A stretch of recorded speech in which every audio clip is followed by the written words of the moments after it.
अस्सलामुअलैकुम नाज़रीन, मैं हूं अब्दुल अजीम। 7H न्यूज़ में आपका इस्तकबाल है।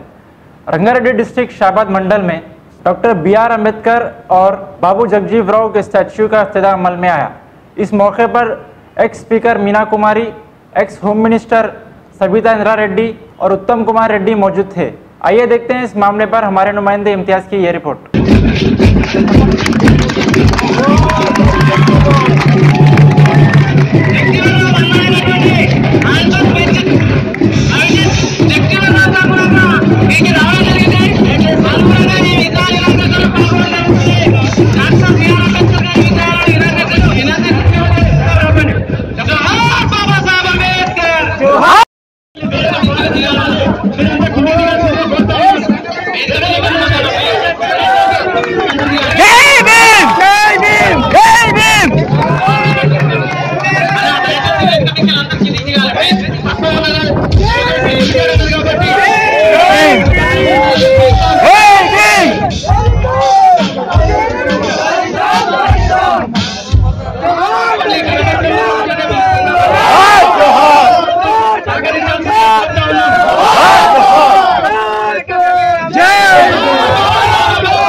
देश के लोग तीर्थ करने के लिए यहाँ पर आएंगे।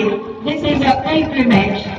दिस इज, आप इनको बताएंगे, तेलुगु में बताएंगे। जो कमेटी है उसको धन्यवाद देती हूँ, आप सबको धन्यवाद देती हूँ, उत्तम कुमार जी को धन्यवाद देती हूँ।